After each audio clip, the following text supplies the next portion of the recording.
बहू, नहाए बिना किचन में मत जाना। और हाँ, सुबह की आरती आज से तू करेगी और सबके खाना खाने के बाद ही खाना, समझी? जी ठीक है माँ जी, मैं कर लूंगी सब कुछ दिन बाद। बहू, मेरे खाने में नमक कम और चाय में चीनी कम, ठीक है ना? जी पापा जी। भाभी, वो मेरी अलमारी ठीक कर देना आज दोपहर को। बेचारी बहू सब करती रहती है, सहती रहती है। ससुराल की प्रथा को मानना ही उसका धर्म होता है। लेकिन फिर एक रोज, हाय रे, न जाने क्यों भूख लगी जा रही है, क्या करूं? यहाँ कोई दिखाई नहीं दे रहा, क्यों ना जल्दी से एक पराठा बनाकर खा लूं। बहू किचन में जाती है, खुद के लिए पराठा बनाती है और खा लेती है। लेकिन सास की नजर बहू पर पड़ जाती है। ये क्या बहू? हाँ? ये क्या क्या खाई जा रही है? हाँ? तू जानती है ना इस घर का रिवाज क्या है? अगर किसी को रोटी का आटा कम पड़ गया तो अरे गाय को ही दे देती। अगर इतने ही भूखे खानदान से आई है तो फिर खा लेती।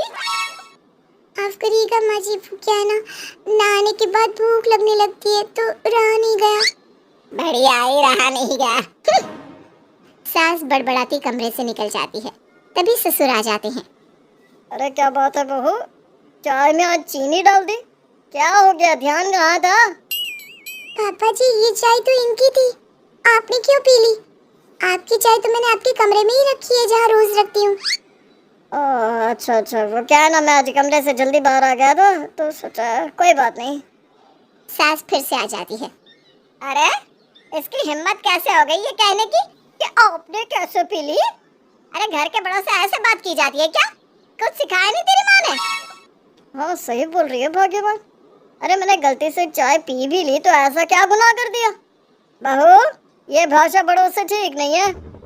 तभी सामने ननद आ जाती है, अजीब से वेस्टर्न कपड़े पहने। ये क्या पहना है अजीब सा? ये कॉलेज के लिए ठीक नहीं है। हाँ, तू माँ है ना इसकी, जो ये क्या पहनेगी ये तू बताएगी, हैं?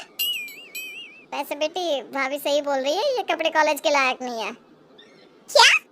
कैसी बात कर रही हो माँ? तुम खुद को देखो, कैसे नौकरानी से कपड़े पहनकर घर में घूमती रहती हो। अरे मैं तो दोस्तों को घर भी इसलिए नहीं लाती कि कहीं वो आपको देखकर ये ना सोच ले मैं कैसी औरत की बेटी हूँ। मैं कहाँ और आप कहाँ। सास को बेटी की बात का बुरा लगता है। बहू देखती है कि माँ जी परेशान हो रही है, वो जोर से ननद को डांटती है। कैसी बात कर रही हो? अपनी माँ पर हर किसी को फक्र होता है। न जाने कैसे कैसे हालात में वो हमें पालती है। माँ से सॉरी बोलो। कैसी बात कर रही हो बहू? सही तो बोल रही है मेरी बेटी, कोई उसे कुछ नहीं कहेगा। और हाँ भाग्यवान, शक्ल ना सही बात तो अच्छी कर लिया करो। सभी वहाँ से चले जाते हैं। पीछे रह जाती है बहू और सास। सास बहू को देखती है। बहू तो ठीक बोल रही है, घर की ये प्रथा नहीं होती कि कोई किसी को कुछ भी बोले। चल, तेरी माँ ने कुछ तो अच्छा सिखाया है तुझे। बहू को लगता है कि सास उसके प्रति पिघल रही है, तो वो ससुराल में चल रही कठोर प्रथा को कुछ कम करेगी। लेकिन कैसे? फिर एक नई प्रथा। बहू क्या हो गया, कहाँ रह गई आज? बहू रात के कपड़ों में उलझे से बालों में खड़ी होती है।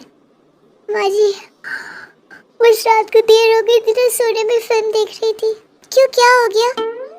हाय रे, पाप लगेगा जैसे तेरे कर्म है।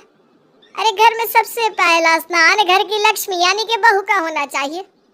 तभी तो तू देर से नहाने लगी है और हम लोगों के घर का देख कर्जा कितना चढ़ गया।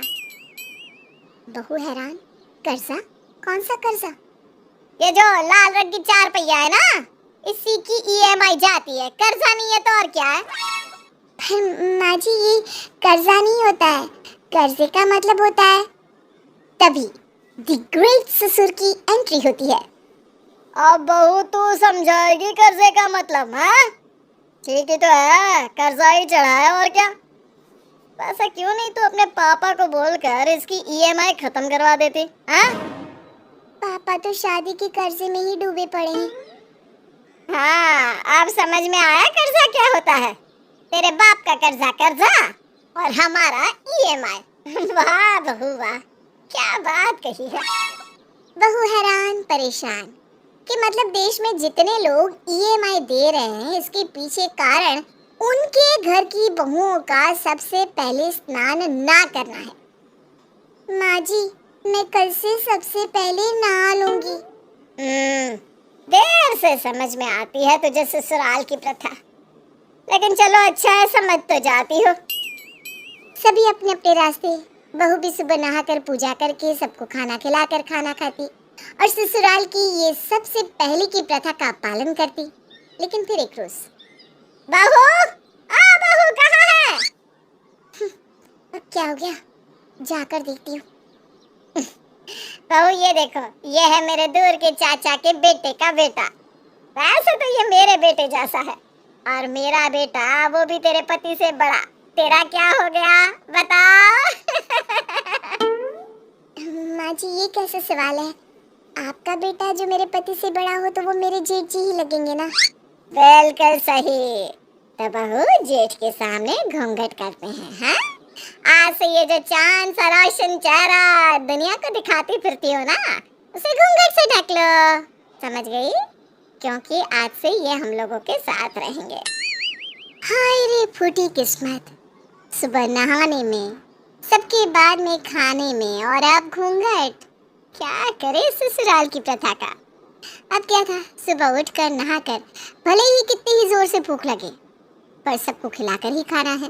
और अब एक नई प्रथा का स्यापा, घूंघट। खैर बहू करे तो क्या करे, ससुराल की प्रथा है तो मानी तो पड़ेगी ना अगले रोज से। और ये घूंघट की वजह से तो कुछ साफ दिखाई नहीं दे रहा, क्या करूं? सासू माँ, ओ सासू माँ। हाँ क्या हो गया बहू? माँ जी कुछ नहीं दिख रहा, क्या बना रही हूँ, खाने में क्या डाल रही हूँ, कमरा कहाँ है, सीढ़ी कहाँ है, कुछ समझ में नहीं आ रहा। वाह बहू बस कर, अब बहाने भी ऐसे बना जो समझ में आए। कैसे नहीं दिख रहा? अरे हम तेरे जैसे थे तो डबल घूंघट लेकर भी सारा काम एक टांग पर खड़े होकर कर देते थे। डबल घूंघट? वो क्या होता है सासू माँ? ओहो, डबल घूंघट मतलब साड़ी का और ऊपर से शॉल का घूंघट। वैसे आज के जमाने में जितनी सुविधा मिल जाए, लेकिन बहुओं को तो शिकायत रहती ही है। देख बहू, कोई बहाना नहीं चलेगा, सारा काम करना है और वो भी घूंघट में। बहू भी ठान लेती है कि शिकायत का कोई मौका नहीं देगी। वो सारा काम करती है कि जेठ की आवाज आती है, अरे बहू रानी जरा चाय और गर्मा गर्म पकौड़े ले आना। हाँ हाँ क्यों नहीं। ए बहू, बहू। बहू हाथ में गर्मा गर्म चाय लेकर नाश्ता लेकर आ रही थी, लेकिन घूंघट में उसे कुछ दिखाई नहीं देता। और ये क्या, अरे अरे अरे अरे, बहू सारा सामान लेकर जेठ के ऊपर गिर पड़ती है, और जेठ उसका तो पूरा हाल गर्मा गर्म हो जाता है। भगवान बचा लो, भगवान। बहू घूंघट हटाकर जैसे ही जेठ के लिए दवाई लेने जाती है, बहू ससुराल की प्रथा है कि जेठ के सामने घूंघट नहीं हटाना, दवाई घूंघट में ही लेकर आओ। क्या करती, सास की बात तो मान नहीं थी, सो वो घूंघट में ही दवाई ले आती है। लेकिन ये क्या, जैसे ही दवाई लगाती है जेठ जोर जोर से चिल्लाने लगता है, अरे चल गया, ये क्या है? क्या है ये? अरे बहू ये तो तूने जलन बढ़ाने और फफोले लाने की दवाई दे दी। माँ जी आप ही ने तो कहा था ससुराल की प्रथा है कि घूंघट में ही दवाई लानी होगी। रुकिए मैं दूसरी लेकर आती हूँ। नहीं नहीं नहीं नहीं, अब हिम्मत नहीं है मौसी, मैं चला, मैं यहाँ नहीं रह सकता एक और पल। जेठ तो गया और धीरे धीरे बहू को ये समझ में आ जाता है कि प्रथा जब तक किसी को नुकसान ना पहुंचाए बदली नहीं जा सकती। तो समझ गए ना, अब ना घूंघट, ना ही सुबह नहाना और ना ही सबके बाद खाना खाना। हाँ अब तो ससुराल में प्रथा नहीं, बहू का आराम चलता है।